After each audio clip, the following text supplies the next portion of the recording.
Assalamualaikum warahmatullahi wabarakatuh. Bismillahirrahmanirrahim. Alhamdulillahi rabbil alamin. Wa sallallahu ala Sayyidina Muhammadin wa ala alihi wa sahbihi ajma'in. Wa la hawla wa la quwwata illa billahil aliyyil azim. Amma ba'd. Menyambung bacaan kita daripada tafsir surah Al-Kahfi dengan merujuk kepada tafsir Ma'ariful Quran dan juga tafsir Al-Qurtubi.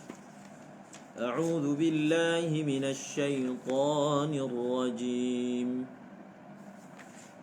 Bismillahirrahmanirrahim. Inna ja'alna ma 'alal ardi zinatan laha linabluwahum ayyuhum ahsanu 'amala wa inna laja'iluna ma 'alayha sa'idan juruza. Inna ja'alna ma 'alal ardi zinatan laha. हमने जमीन पर की चीज़ों को उस जमीन के लिए बाइस रौनक बनाया. Kami telah menjadikan segala apa yang ada di atas bumi sebagai perhiasan untuknya. लिनबलुवहुम अय्युहुम अहसनु अमला, ताकि हम उसके ज़रिया लोगों की आजमाइश करें. लिनबलुवहुम supaya dengan perantaraannya kami menguji manusia. Hum manusia उनमें से ज़्यादा अच्छा अमल कौन करता है. Di kalangan mereka, siapakah yang melakukan amal yang terbaik? Linabluwahum ayyuhum ahsanu amala. Ye imtihan karna hai ke ujian ini adalah untuk melihat dan memperlihatkan कौन उस दुनिया की जीना और रौनक पर मफ्तून होकर अल्लाह से और आखिरत से गाफिल हो जाता है.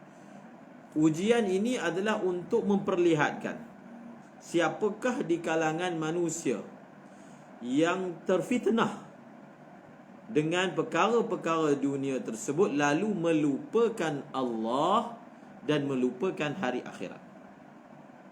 Orkon nahi, dan siapa yang tidak terfitnah dengan perhiasan tersebut. Gharaz ye ke ye alam ibtilah. Maksudnya, khulasahnya, alam ini adalah alam ujian. Takwinan usme kui mu'min hoga, kui kafir रहेगा. फिर गम बेकार ही अब अपना कम की जाए और उनके कुफर का नतीजा दुनिया ही में ज़ाहिर हो जाने. Jadi ayat ni, inna ja'alna ma'alal ardi zinatan laha, didatangkan selepas Allah Subhanahu wa taala menegur Rasulullah sallallahu alaihi wasallam agar jangan terlalu sedih melihat keadaan orang-orang yang tidak mahu mengikut agama. Jangan terlalu sedih sehingga kesedihan itu menyebabkan kamu membinasakan diri kamu sendiri. Mengapa jangan terlalu sedih? Di situ kesinambungan antara ayat sebelum ini dengan ayat sekarang. Kerana memang sudah dijadikan sebagai umurun takwiniyah bahawasanya atas muka bumi ini ada orang yang beriman dan ada orang yang kafir. Dan kamu jangan terlalu sedih kerana memang keadaan dunia ini dia adalah ujian. Dan kamu jangan terlalu sedih. Itu ayat yang seterusnya. Bahawasanya suatu hari nanti segala yang ada di atas muka bumi ini kami akan binasakan. Kami akan binasakan. Wa inna laja'iluna ma 'alaiha sa'idan juruzah. Sesungguhnya kami akan menjadikan apa sahaja yang ada di atas muka bumi ini sa'id. Dia adalah maidan. Sa'id ini maksudnya jadi satu lapangan yang bersih. Tidak ada apa-apa pun di atasnya. Gunung binasa, pokok binasa, dan orang-orang kafir pun binasa. Kata Maulana, khulasah ye कि आप अपना कम तबलीग का करते रहते मुनकिरीन के अंजाम बद का इतना गम न कीजिए. Khulasahnya, kata Maulana, ayat ini mengingatkan Rasulullah SAW bahawa teruskanlah wahai Muhammad dalam tabligmu, dalam kerja dakwahmu, dan kamu jangan terlalu sedih memikirkan balasan anjam yang akan dikenakan kepada orang-orang yang mengingkari, kerana itu adalah apa? Itu adalah tugas kami melaksanakannya.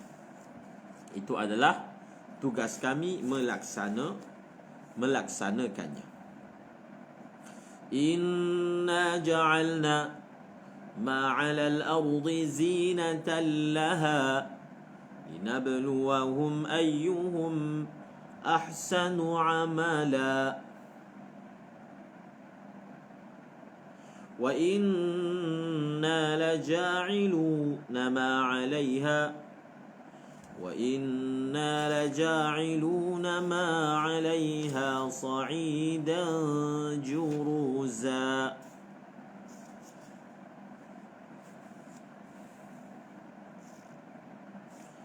Seterusnya,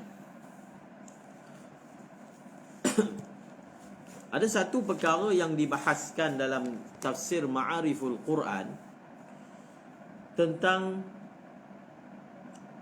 dalam ayat tadi dinyatakan bahawasanya semua perkara yang ada di atas muka bumi ini adalah merupakan perhiasan. Lalu satu persoalan dibangkitkan. Apa dia persoalannya? Adalah mungkin akan ada syubhat. Syubhat yang berbunyi seperti berikut. Makhluqati ardiyah में तो सांप, पच्चू, दरंदे, जानवर और बहुत सी मुज़िर और मौलिक चीज़ें भी हैं, उनको ज़मीन की ज़िना और रौनक कैसे कहा जा सकता? Kalau kita perhatikan makhluk-makhluk bumi ini, ada ular, ada kalajengking, ada burung, ada binatang yang dia mendatangkan mudarat. Dia membinasakan. Jadi bagaimana binatang-binatang yang memudaratkan ini boleh kita sifatkan dia sebagai perhiasan? Allah Ta'ala sebut ma'alal ard. Semua yang ada atas muka bumi ini adalah merupakan perhiasan. Mungkin akan berbangkit persoalan, bagaimana binatang-binatang buas, berbisa, bertaring ini yang zahirnya memberi mudarat kepada manusia boleh disifatkan sebagai perhiasan? Maka Maulana kata sepatutnya syubhat ini ataupun persoalan ini tidak berbangkit.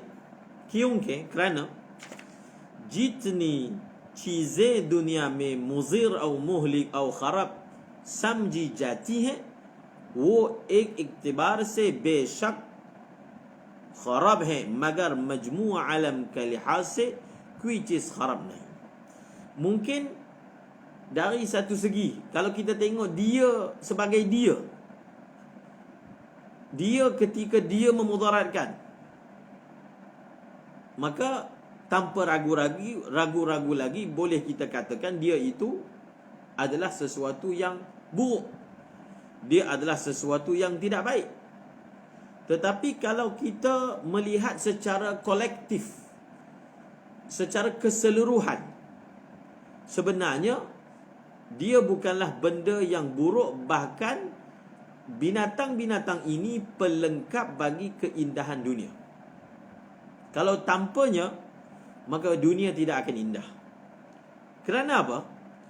क्यों के हर बुरी से बुरी चीज में दूसरी हैसियत से बहुत से फवाइद भी Allah Ta'ala ni wadi'at firmai, benda yang buruk seburuk-buruknya pun, kalau kita tengok dari sudut-sudut yang tertentu, sebenarnya di dalamnya disimpan oleh Allah Subhanahu Wa Ta'ala kebaikan dan faedah. Contohnya lah kita ambil tahi.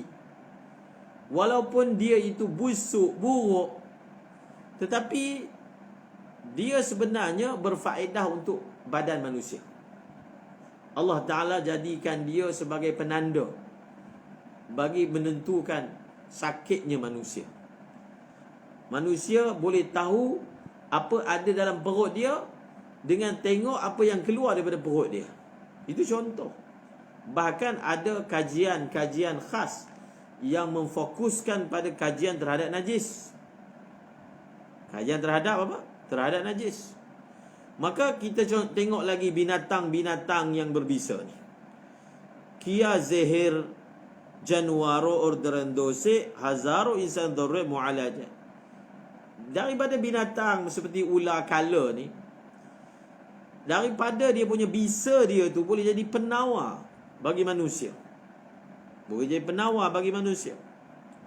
Oleh kerana itu, setiap perkara yang ada atas muka bumi ini sebenarnya dia adalah perhiasan. Perhiasan ni bukan maknanya cantik. Kalau sesuatu menjadi pelengkap kepada indahnya sesuatu yang lain, dia juga adalah benda yang diperlukan. Kita tak akan memahami keindahan binatang yang jinak kalau kita tak pernah tengok binatang yang buas. Kita tak akan memahami nikmatnya boleh bela binatang kalau di sana ada binatang, tidak ada binatang yang tak boleh dibela. Barulah rasa nikmat, boleh bezakan, oh ini binatang yang jinak, ini binatang yang buas. Binatang yang jinak hanya akan ada kalau ada binatang yang buas. Binatang yang baik hanya akan orang panggil baik kalau di sana ada binatang yang buruk. Bahkan sesuatu nikmat kita akan dapat kecapi bila kita tengok sebaliknya. Nikmat kenyang orang akan hanya faham bila dia faham apakah itu lapar. Bila dia faham apakah itu lapar, maka baru dia faham dan menghayati nikmat kenyang itu sendiri. Dan banyak lagi hikmah-hikmah yang Allah Ta'ala simpankan. Maka benarlah firman Allah, Inna ja'alna ma'alal ardi zinatan laha linabluwahum ayyuhum ahsanu amala wa inna laja'iluna ma'alaiha sa'idan juruza. Ayat yang seterusnya. Am hasibta anna ashabal kahfi warraqim kanu min آياتنا عجبا إذ أوى الفتية إلى الكهف فقالوا ربنا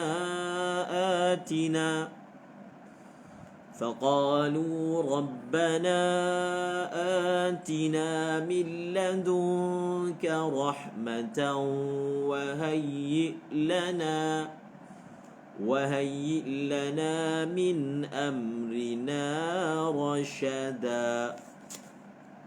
Kita tengok dahulu am hasibta anna ashabal kahfi.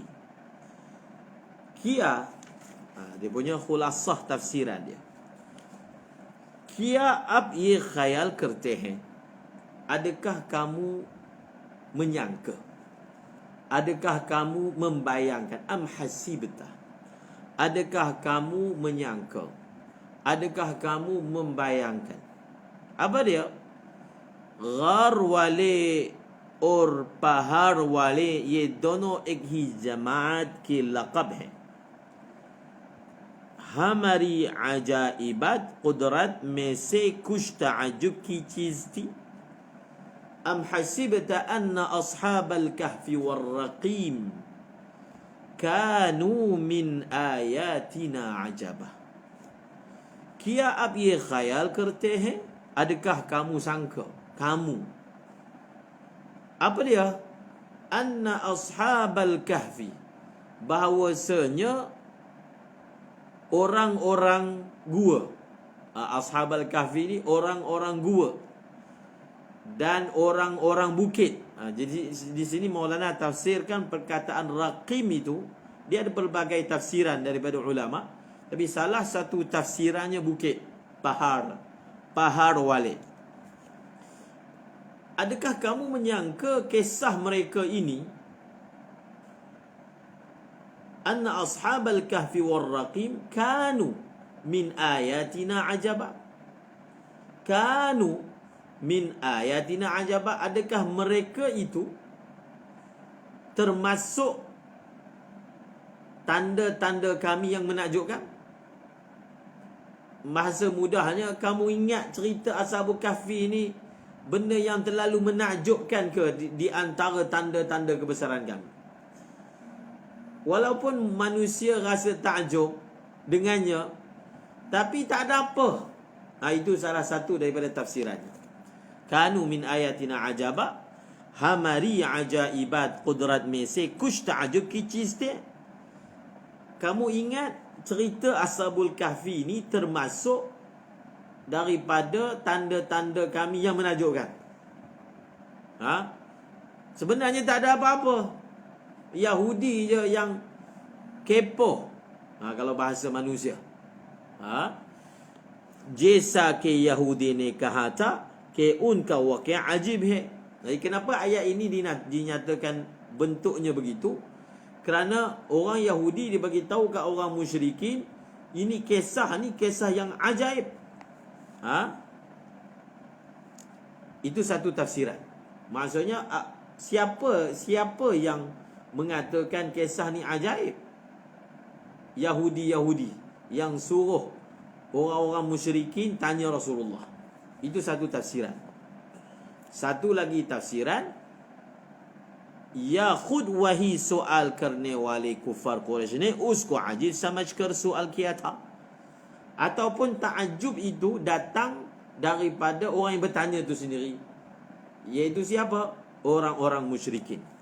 Walhasilnya, sama ada yang menggambarkan ia adalah sesuatu yang memang luar biasa.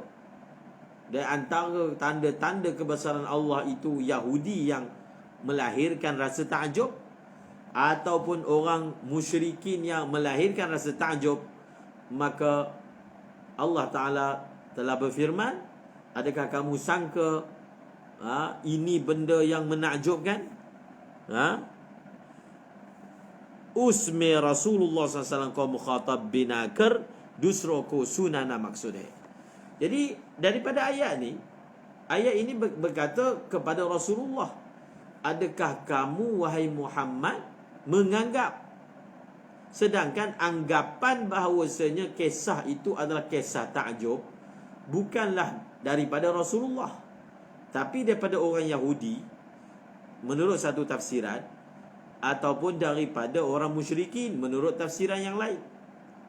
Maka ini adalah uslub Allah Ta'ala telah menjadikan dalam konteks ayat ini, Rasulullah yang dikhitabkan dengan ayat ini, seolah-olahnya sangkaan takjub itu datang daripada Rasulullah, tapi bukan Rasulullah yang dimaksudkan, tapi orang lain yang dimaksudkan.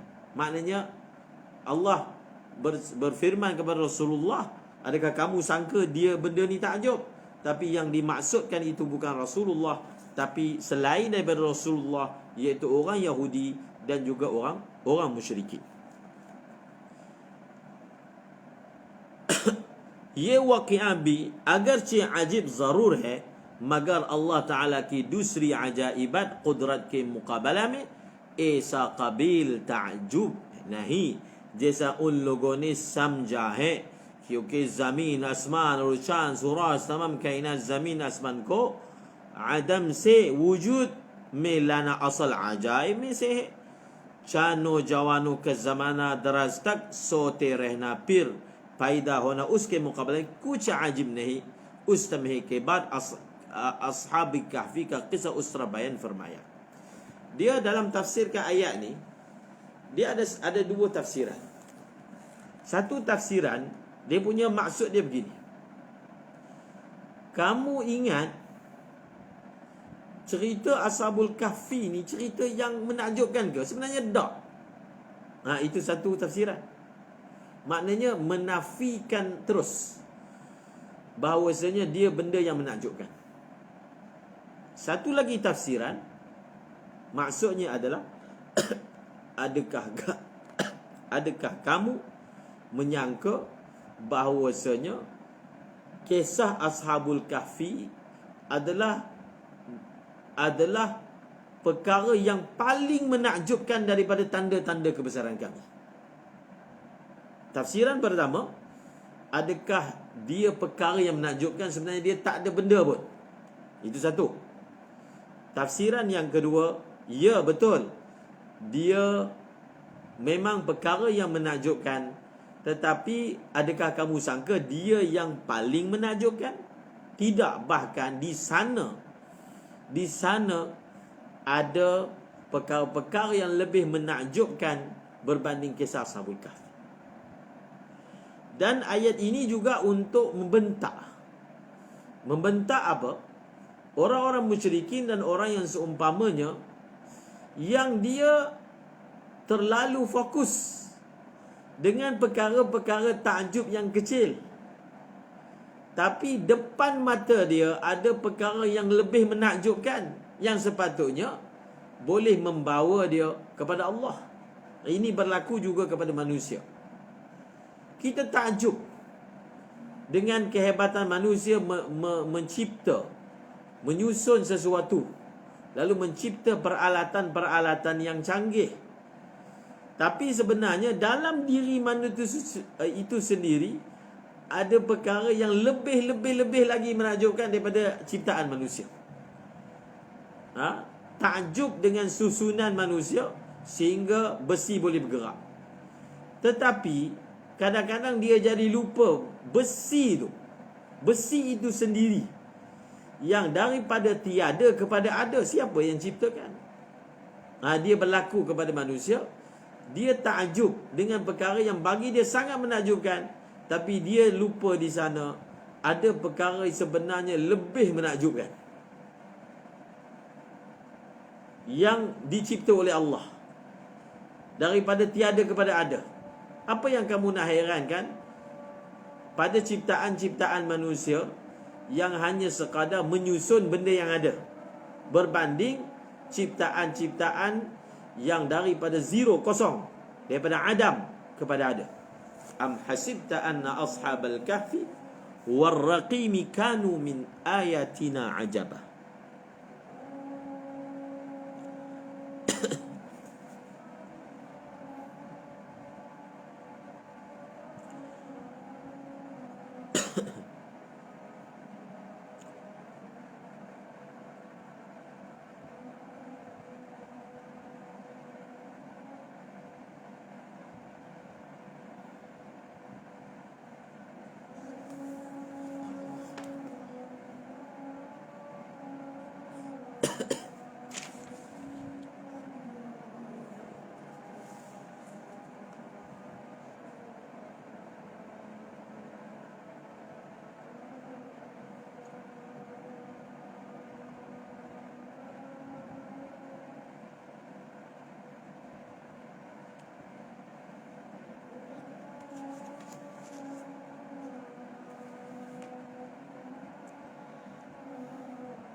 حول ولا قوة إلا بالله.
الدعوة التامة والصلاة القائمة آت محمدا الوسيلة والفضيلة وبعث مقاما محمودا الذي وعدته إنك لا تخلف الميعاد.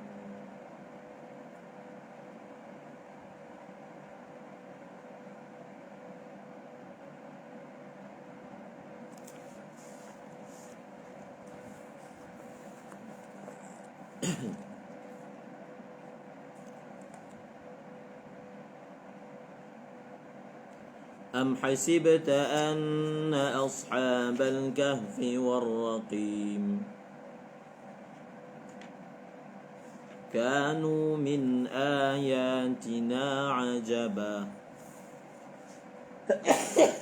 Alhamdulillah. Adapun berkaitan dengan raqim ini, apakah yang dimaksudkan dengan raqim?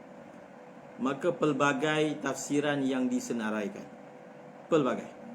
Kalau kita tengok terjemahan yang dipilih oleh Mufti Syafiq, Ar-Raqim dengan makna gunung, pahar. Namun di sana ada lagi pelbagai tafsiran yang menyatakan apakah yang dimaksudkan dengan Ar-Raqim. Kalau daripada segi bahasa lah, perkataan Raqim ni, dia fa'il tapi maknanya maf'ul. Seperti qatil maknanya maqtul, raqim maknanya marqum. Marqum ni yang ditulis, yang dicatat, fi kitabim marqum, yakni liki which is, sesuatu benda yang dicatat atasnya, raqim. Itu daripada segi bahasa. Maka pelbagai tafsiran daripada para mufassir dalam menerangkan apa yang dimaksudkan dengan raqim. Contohnya Al-Dhahhak, As-Sudi, Ibnu Jubair daripada riwayat Ibni Abbas dengan riwayat Ibni Abbas, mereka kata makna raqim ini adalah sesuatu yang ditulis, Maknanya dia ada macam seperti plate yang dibuat daripada tembaga, di atasnya ada tulis sesuatu.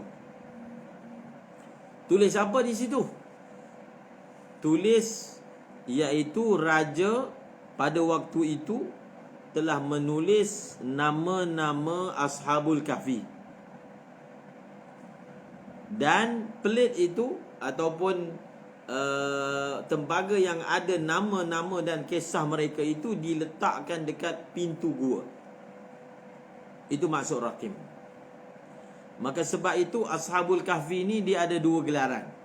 Satu gelaran dia Ashabul Kahfi, yang kedua gelaran dia Ashabul Raqim. Mereka dipanggil Ashabul Kahfi daripada segi mereka ini duduk dalam gua, orang-orang gua. Mereka dipanggil Ashabu Raqim. Raqim ni sebagai kalau dekat Terengganu tu batu bersurat, dia tulis sesuatu tu atas batu. Tapi yang ni ditulis atas tembaga. Maka mereka dipanggil sebagai orang-orang pelit tembaga. Maksudnya yang ditulis nama-nama mereka di atasnya. Ada lagi mufassir yang lain seperti Qatadah, Atiyah, Aufi, Mujahid berkata Raqim ni adalah gunung,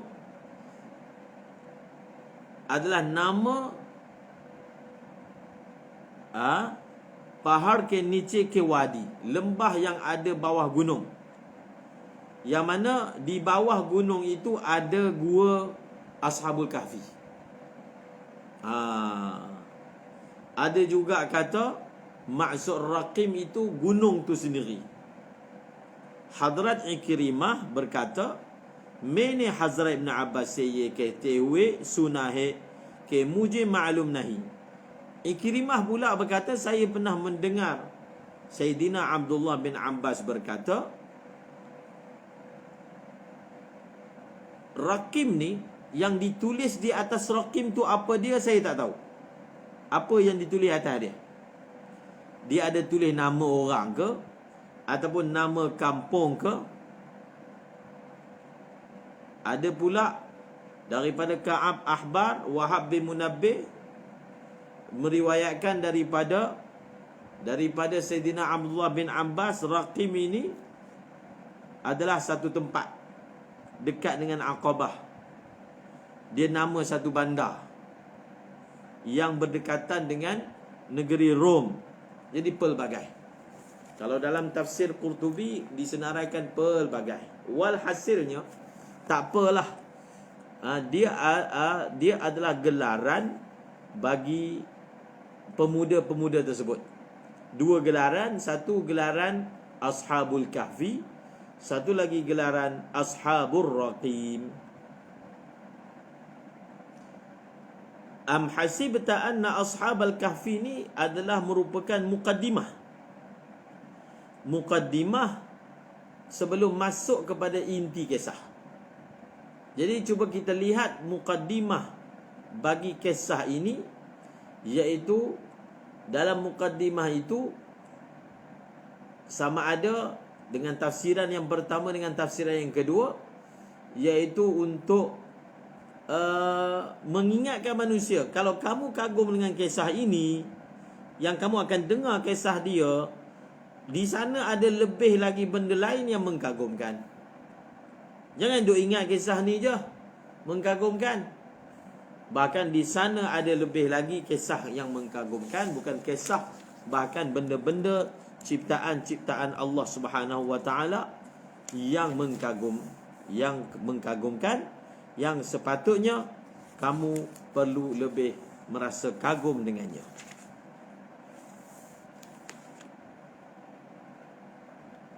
Ayat yang seterusnya, Am hasibta anna ashabal kahfi war-raqim kanu min ayatina ajaba إذ أوى الفتية إلى الكهف فقالوا ربنا آتنا من لدنك Rabbana atina min ladunka rahmatan wa hayyi lana min amrina rashada. فضربنا على آذانهم في الكهف سنين عددا ثم بعثناهم لنعلم أي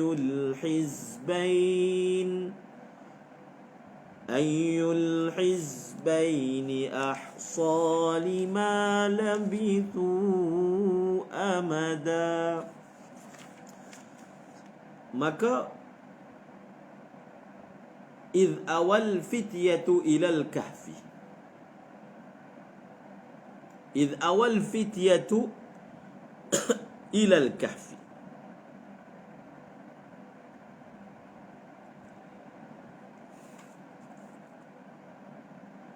maka Allah Subhanahu wa taala menceritakan tentang ashabul kahfi. Wa waqad qabil zikir. Tengok tafsiran ni. Idh ni, kalau dalam Al-Quran, dia mengisyaratkan kepada satu peristiwa. Wa idh qala rabbuka. Wa idh qala rabbuka lil malaikati. Biasanya dalam terjemahan, dia akan terjemahkan sebagai ingatlah ketika. Ingatlah ketika. Dan dalam tafsir Jalalain misalnya, dia akan sebut muta'allaq. Perkataan iz itu zaraf, mana dia punya muta'allaq dia, maka akan ditakdirkan uzkur, ingatlah. Tetapi Asy-Syah Waliullah Ad-Dahlawi dalam kitabnya Al-Fawzul Kabir fi Usuli Tafsir mengatakan tak perlu untuk kita mencari muta'allaq kepada iz, kerana makna dia maklum dan ma'ruf. Dalam terjemahan ini diterjemahkan wa waqad qabil zikir. Waktu itu adalah waktu yang sepatutnya diingati. Waktu yang macam mana? Waktu ketika apa? Jabke unno jawanone ek bedin bacha ki graf se bag कर उस घर में जिसका किस्सा आगे आता है जाकर पनाह ली, फिर अल्लाह ताला से उस तरह दुआ मांगी के कहा कि ए हमारे परवरदिगार, हमको अपने पास से रहमत का सामान आता फरमाई. Jadi waktu itu is awal fityah. Waktu itu adalah waktu yang sepatutnya diingati. Waktu bila? Jabke waktu apabila pemuda-pemuda itu digunakan dengan ma'rifah. Id awal fityah, pemuda-pemuda itu kerana mahu melarikan diri daripada ditangkap oleh Badsyah, raja yang zalim, maka mereka telah apa? Mereka telah melarikan diri. Awal fityatu ilal kahfi. Awa ila. Dalam bahasa Arab, awa ila ni maksudnya, contohnya, awaitu ilal bait. Saya masuk ke rumah, ke dalam rumah untuk berlindung dengan rumah itu. Awa ilal bait. Awaitu ilal bait. Jadi di sini awa ilal kahfi. Mereka telah tinggalkan tempat mereka, mereka telah masuk ke dalam gua untuk berlindung diri di dalamnya. Itu maksud awa. Dia bukan hanya, awa ni bukan maksudnya masuk gua tak. Masuk untuk berlindung diri. Idh awal fityatu ilal kahfi. Dan mereka ini Allah Ta'ala telah ceritakan apa doa mereka. Apa doa mereka kepada Allah. Maka hebat Ashabul Kahfi. Allah menceritakan apa doa mereka, menunjukkan perhatian yang Allah berikan kepada doa mereka. Dan apa yang mereka doakan itu kita tahu sampai hari ini, walaupun mereka ini berdoa dalam bersunyi diri. Sebab itu ada hadis yang menunjukkan kalau satu orang itu buat amal dengan ikhlas, walaupun dia buat dalam gua, Tak ada siapa tahu. Tetapi jika Allah Ta'ala ingin zahirkan, tunjukkan kepada orang lain, maka orang lain akan tahu walaupun dia buat dalam gua. Jadi doa daripada Ashabul Kahfi ni, dia doa mungkin pada waktu munajat dia, pada waktu malam dia. Tetapi doa itu yang diterima oleh Allah, kita tahu isi doa dia sampai hari ini. Ini menunjukkan amal mereka diterima oleh Allah. Allah dedahkan, Allah bagi tahu, walaupun kita buat satu amal dalam gua sekalipun, kalau dia diterima oleh Allah dan Allah ingin menjadikan sumber hidayat, maka akan dijadikan asbab sehingga kita boleh tahu tentang amal tersebut dan orang lain boleh mengetahuinya. Maka Allah Ta'ala say, mereka telah berdoa kepada Allah. Faqalu, apa doa mereka? Mereka telah berkata, Rabbana, mereka telah berkata, hamri perwadigar. Rabbana ni, wahai Tuhan kami. Dalam doa mereka telah pilih nama Rabb.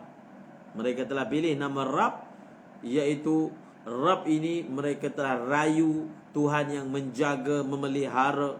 Wahai Tuhan yang memelihara, wahai Tuhan yang berkuasa. Maka kita juga dalam berdoa, kita serulah pilihlah nama-nama Allah yang sesuai dengan doa yang kita ingin pohonkan kepada Allah. Parwardigar, हमको अपने पास से रहमत से मुराद हुसूल मकसूद अपने पास से ya Allah Rabbana atina, berikanlah kepada kami min ladunka, daripada sisimu rahmat. Pertama mereka mohon supaya Allah Ta'ala berikan rahmat. Kemudian yang kedua, mereka mohon daripada Allah, और हमारे उस काम में दुरुस्ती का सामान मुहैया कर दीजिए. Apa mereka mohon? Ya Allah, sediakanlah, hayyi ini sediakanlah, lana untuk kami, min amrina, daripada urusan kerja kami ini, rasyada, yang betul dan yang lurus. Ya Allah, pertama, berilah rahmat, kurniakanlah rahmat daripada sisimu kepada kami, dan hamare uskam me durusti kasaman muhayya kerdaje, dan sediakanlah, hayyi itu, sediakanlah kami perkara-perkara yang mendatangkan betul kepada apa yang kami buat. Allah Ta'ala sediakan asbab. Jadi ini pun salah satu cara doa. Contohnya kita nak satu perkara, nak jadi alim. Ya Allah, sediakanlah kepada saya sebab-sebab yang boleh menjadikan saya alim.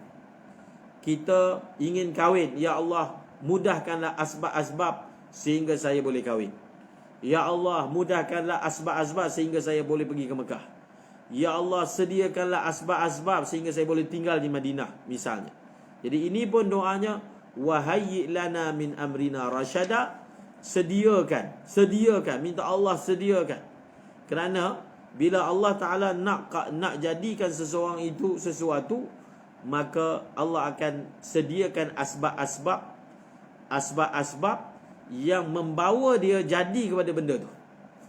Kalau nak jadikan dia alim, asbab-asbab seperti Allah mudahkan urusan dia, mudahkan masa dia, mudahkan guru dia, mudahkan akal dia, mudahkan hati dia untuk belajar. Lapangkan dada dia. Jadi kita mohon dengan Allah supaya sediakan asbab. Jadi apakah yang dimaksudkan dengan rahmat? Ghaliban rahmat se murad husuli maksud wahi, और दुरुस्ती के सामान से मुराद वो असबाब मुकद्दिमान है जो husuli maksud ke adatan daruri hote. Jadi yang dimaksudkan dengan mereka memohon rahmat daripada Allah, maksudnya apa? Iaitu apa yang mereka inginkan itu tercapai. Dan yang dimaksudkan supaya Allah sediakan barang-barang untuk mereka dapat petunjuk, iaitu sediakan sebab-sebab, mukaddimah yang secara adatnya diperlukan untuk mencapai maksud tersebut. Allah Ta'ala telah menerima doa mereka, dan Allah Ta'ala telah sediakan asbab-asbab untuk jaga mereka. Jadi mereka minta lindung dengan Allah kan untuk dapat petunjuk supaya tak disesatkan oleh raja ni. Maka Allah Ta'ala telah sediakan asbab-asbab untuk jaga mereka dengan asbab-asbab yang luar biasa. Sebab itu dalam kita doa, kita jangan arah Allah, buat macam ni, buat macam ni. Tetapi kita serahkan kepada Allah. Ya Allah, bantulah aku, mudahkanlah asbab-asbabnya. Nak jadi macam mana asbab tu, serah pada Allah. Jangan kita arah Allah, tetapi kita doa supaya Allah Ta'ala mudahkan. Dan bagaimana bentuk cara dia, serahkan kepada Allah. Maka itu juga termasuk bertawakal kepada Allah Subhanahu wa ta'ala. Maka apakah asbab yang Allah Ta'ala sediakan untuk mereka? Pertama, fadarabna ala adhanihim fil kahfi sinina adada thumma ba'athnahum lina'lama ayyul hizbaini ahsa lima labisa amala. Ini pun khulasah cerita mereka. Khulasah cerita mereka, mula-mula disebut mereka ni masuk gua, mereka doa, kemudian mereka ditidurkan, kemudian mereka dibangkitkan. Ini ringkasan ni. Jadi jalan penceritaan Ashabul Kahfi ini menceritakan khulasahnya dulu, kemudian barulah dibuka balik cerita secara terperinci. Maka setelah mereka berdoa, doa mereka itu diterima. Allah Ta'ala mulakan untuk selamatkan mereka dengan tidurkan mereka. Tidurkan mereka. Dan bagi ilham kepada mereka sebelum itu untuk masuk dalam gua dan tidurkan mereka. Maka dalam ayat ini berbunyi, ham ne usgar me unki kano persal hasal taknin ka perdah dal dia pirham ne unko ninse utaya take ham zahiri tur पर भी मालूम कर ले कि गार में रहने की मुद्दत में बहस और इख्तिलाफ करने वालों में से कौन सा गरवा उनके रहने की मुद्दत से ज़्यादा वाक़िफ़ था. Jadi dalam ayat ketika Allah Ta'ala terangkan bagaimana Allah Ta'ala tidurkan mereka, dia punya ayat dia fadarabna ala adhanihim. Jadi darabna ni asal makna daraba ni pukul. Tetapi kalau kita tengok dalam kamus, daraba ni dia ada macam-macam makna. Contohnya, kalau saya letak tirai dekat pintu, maka lafaz dia darabtu as-sitara 'ala al-ba'. Dia punya terjemahannya, saya pasang tirai dekat pintu. Dia boleh guna perkataan daraba. Darabtul khaymah 'ala al-ard. Saya pasang kemah, tapi pakai daraba, saya pasang kemah atas tanah.